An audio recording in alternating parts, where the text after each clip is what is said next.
Bueno, en el anterior estábamos hablando, o estamos dentro del prólogo del padre Alfredo Sáenz, y hablábamos lo que él comentaba sobre el libro del Apocalipsis, traducido con los comentarios a su vez del padre Leonardo Castellani. Y ponía algo de su propia cosecha, pero en general está siguiendo a Castellani, como yo también cada tanto me permito, tengo la osadía de poner algo de mi cosecha. Pues hablamos de la Gran Babilonia, es decir, la gran ramera, la Babilonia, la ciudad capitalista, marítima y corrompida, la meretriz, el centro de la idolatría, de la fornicación y emporio de los mercaderes. Así lo presenta San Juan. Nuestra civilización cristiana recuerda a Babilonia, la prostituta más que ninguna civilización pagana, dijo Baudelaire.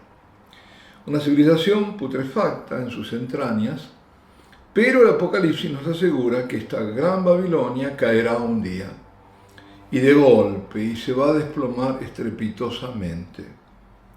Pero ahora, bueno, terminamos con esto, porque decíamos que había dos mujeres, ¿no?, misteriosas.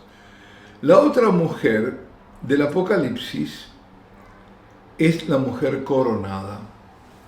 Un signo magno apareció, un gran signo apareció en el cielo, una mujer vestida de sol y la luna debajo de sus pies, y en su cabeza una corona de 12 estrellas. Y gestaba en su vientre y clamaba los dolores y era atormentada de parto. Vamos a ver, aquí hay algo muy interesante y para mí es muy claro, pero hasta ahora, bueno, no sé, para otros no. Dice el padre Sáenz que los exégetas aplicaron este texto a la Santísima Virgen, a la Iglesia o a Israel, alternativamente, o la Virgen, o la Iglesia o Israel. A la Virgen dice, no le cuadra, y esto lo dicen muchos, objetan esto, que no le cuadran estos dolores del parto. Si bien no deja de ser legítimo aplicarse, lo dice figurativamente como nace la liturgia y el arte cristiano. Pues yo digo no, aquí me permito discrepar. Sí que le cuadra, es ella, los dolores de parto son los suyos. No, por supuesto que no son los dolores de parto del parto de Jesús, del parto virginal. Eso no, claro que no, ahí no hubo dolor. Los dolores de parto son los del Calvario. Cuando ella nos da luz a nosotros, cuando Jesús la hace madre de Juan y a través de Juan de todos nosotros. Esos son los dolores de parto, esos son los dolores de la Virgen. Los dolores que le costamos nosotros para nacer a la salvación, porque ella es la corredentora. Ahí está la clave. La clave está en su participación en toda la obra de salvación. Y en particular, y no es porque sí, que la menciona el propio San Juan, en el Calvario. Ella está ahí, y está ahí ofreciendo a su Hijo, y aceptando ser Madre nuestra. Y ahí en ese momento es el gran dolor, ese es el dolor del parto de todos estos hijos. Decía que también en la objeción que ponía el padre Sáenz tampoco conviene plenamente a la Iglesia, aunque sí por extensión, y al parecer, dice, se trata de Israel de Dios, que da a luz un hijo varón. No. Me permito discrepar, no soy nadie realmente, hasta el padre Sáenz, pero en esto creo que, como siempre, ¿no?, es el enano que se sube sobre el grande, ¿no? Hay más luz. Castellani lo interpreta como la conversión de los judíos, predicha por San Pablo y por los profetas. Cuando lleguen los tiempos postreros, los judíos, cuya sangre corre por las venas de María y de cuya estirpe surgió la Iglesia, van a concebir a Cristo por la fe. Bueno, esto es cierto, esto no es de descartar, por supuesto, eso va a ocurrir, pero es fundamentalmente la Virgen, que es la hija de Sión. Y lo van a dar a luz, en ese caso, sí, los judíos con grandes dolores. Una vez le preguntaba a una judía mesiánica, siempre me interesaron mucho los judíos mesiánicos, son hermanos nuestros, son cristianos. y le preguntaba cuál era su sensación, qué había experimentado cuando descubre que ella, judía, que Jesús es el Mesías de Israel. Y me dijo, mira, dos cosas. Dice, al mismo tiempo una gran alegría y una gran tristeza, un gran dolor, porque pasaron 2000 años para que nos diéramos cuenta, o para llegar ella, por lo menos, a esa conclusión. Dice Castellani que si en el Calvario le gritaron, si eres hijo de Dios, baja de la cruz y creeremos en ti, allí él les dirá, creed en mí y bajaré de la cruz. Sí, yo he ido a la cruz por vosotros, vosotros me habéis llevado a la cruz. Tremendo, ¿eh? Posiblemente, dice, solo una parte del pueblo judío se convertirá en las ultimidades, claro, no todo, claro. Lo estamos viendo ahora, una parte importante que se está convirtiendo, pero no todo. El dragón, sigue diciendo el Apocalipsis, persiguió a la mujer que había parido al varón.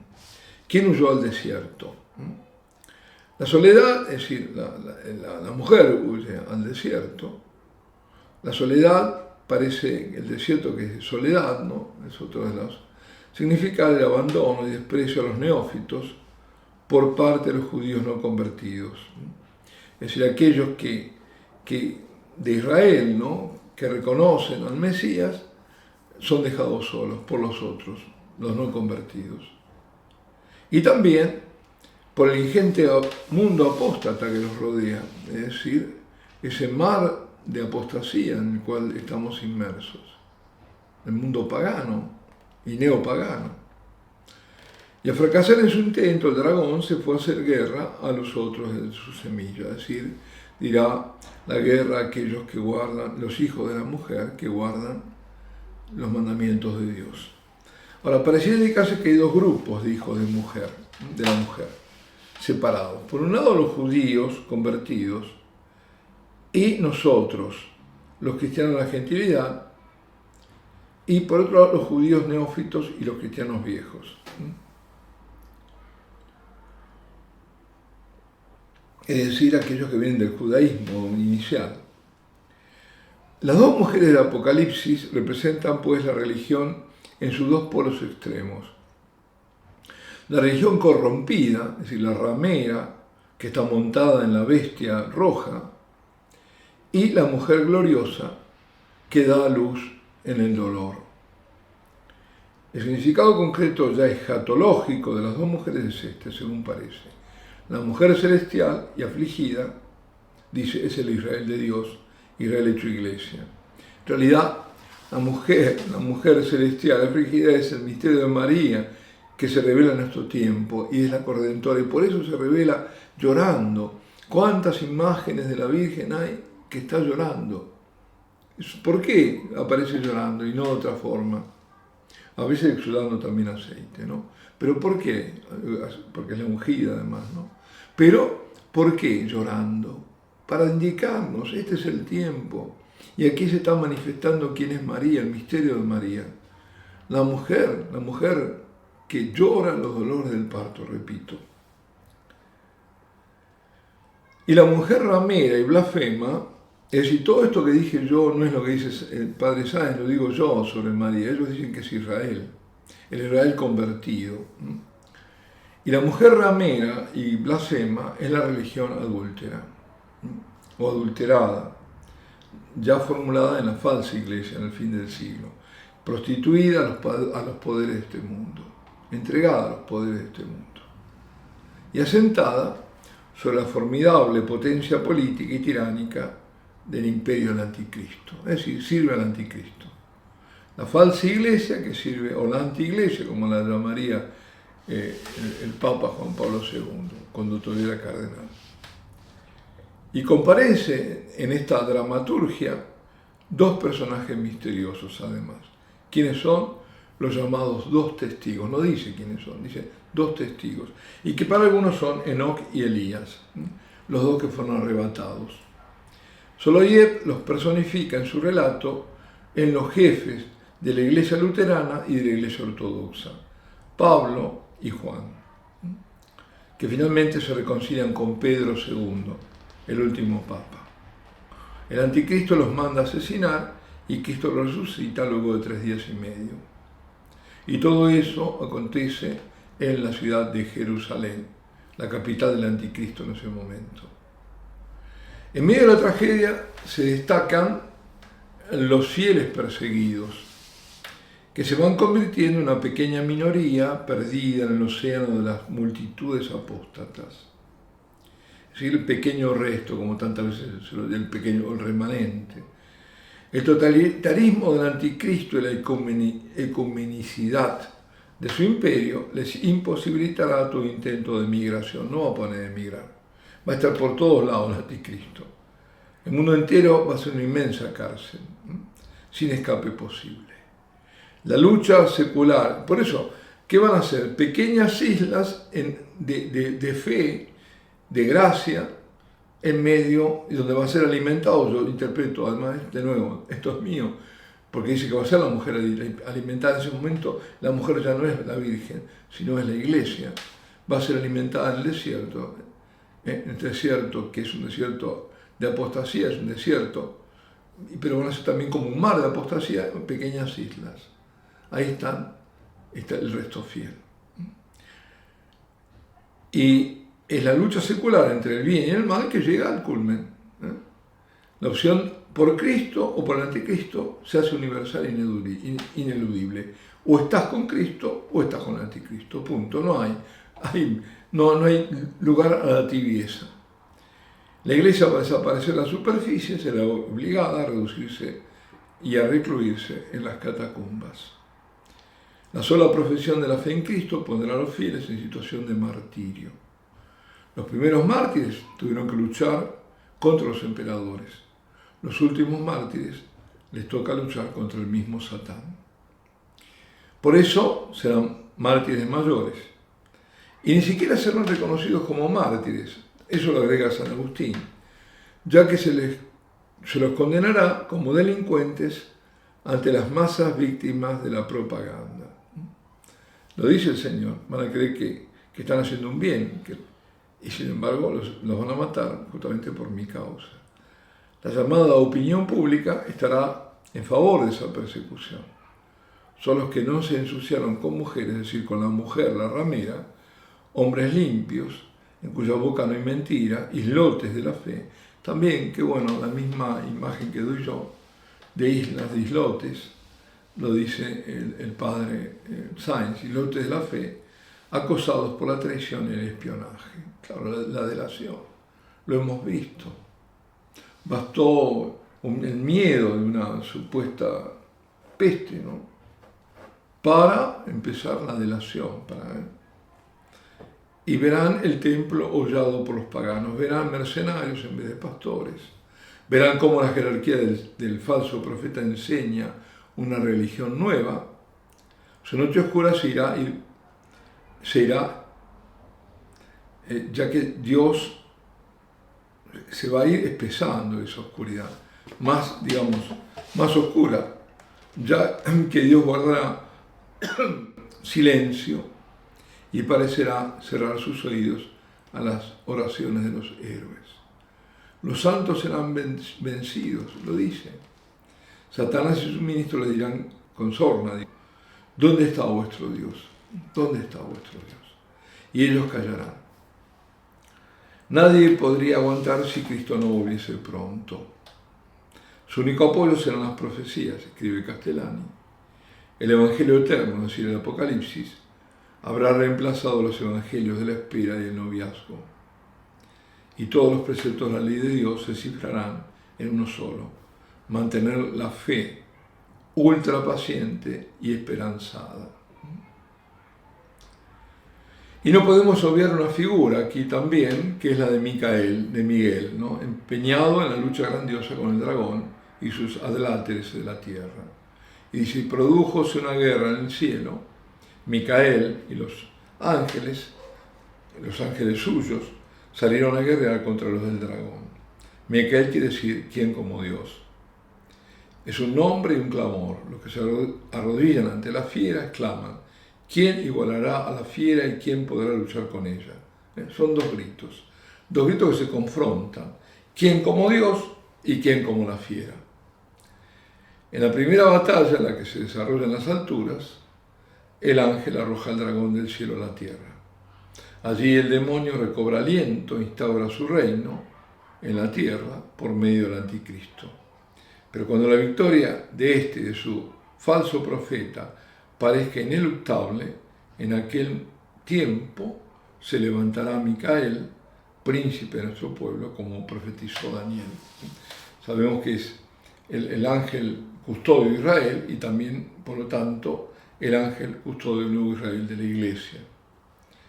Y el drama va llegando a su conclusión, lo estamos viendo todo como el drama que se va desarrollando en el Apocalipsis, y en el clímax de la persecución, en el ápice mismo de la gran apostasía y la tribulación más espantosa de la historia, cuando los fieles están casi por desfallecer.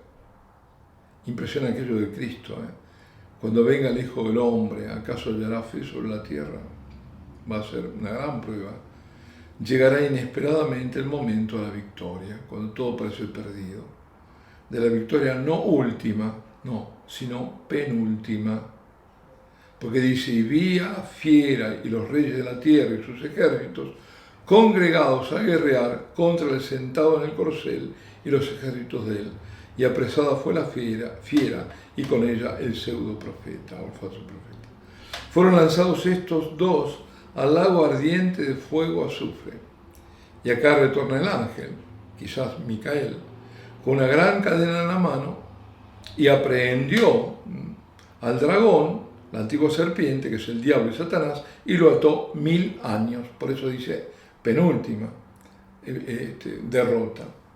Castellani interpreta el capítulo 20 del Apocalipsis en sentido literal. Es decir, habrá una nueva cristiandad que durará largo tiempo, 1000 años es una forma de decir, pero mucho tiempo, la paz de Cristo en el reino de Cristo. Luego, consumados esos 1000 años, se soltará Satanás de su cárcel, así lo dice el Apocalipsis, y saldrá a seducir a las gentes, el Gog y Magog, y los congregará a la guerra. Pero será vencido esta vez de manera definitiva. Si la antes era la penúltima, esta es la última. Y el diablo fue arrojado al lago de fuego y azufre, donde la fiera y el pseudo profeta. Ahora, San Juan describe el fin metahistórico. Tras el juicio final, vi nuevo cielo y nueva tierra, y la ciudad santa, Jerusalén nueva, bajando del cielo desde Dios, preparada como una novia, engalanada para su hombre. Bien observa Castellani que la historia de la humanidad se mueve entre la confusión de Babel, es la ciudad que los hombres prometeicos, ¿por qué prometeicos? Porque está el mito de Prometeo. Prometeo le roba, dicen los griegos, le roba el fuego a los dioses para dárselo a los hombres, y por eso es condenado. Es decir, el hombre que quiere ser Dios, en definitiva. Entonces la Babel es la ciudad que los hombres prometeicos quisieron edificar pelagianamente, es decir, como diciendo, yo me salvo solo, por las mías, con sus propios músculos. Quisieron hacer solo, echar a menos a Dios, no tenerlo en cuenta para nada, y al contrario, ser como Dios. Esa es la Babilonia, y por un lado, y por otro lado, la otra ciudad, la armonía perfecta de la Nueva Jerusalén, la ciudad de la gracia, que desciende de arriba, la gracia que viene de arriba, y que está descrito en el primero y último libro de las Escrituras. El Edén, el Génesis y el final. El anticristo pretendió usurpar este ideal de unidad del género humano, unirlo al género humano, a la humanidad, en la institución perversa de su imperio universal. Por eso esa globalización, ese mundo único, ese nuevo orden mundial, es un orden anticrístico. Es el hombre que quiere dominar al hombre siempre. Solo Cristo es el Señor de la historia y el verdadero principio de cohesión del universo. San Juan representa a la Nueva Jerusalén como una ciudad, símbolo de la unidad social del hombre restaurado. En el capítulo final, el cielo eterno, o sea, el mundo de la visión beatífica. Y aquí se baja el telón.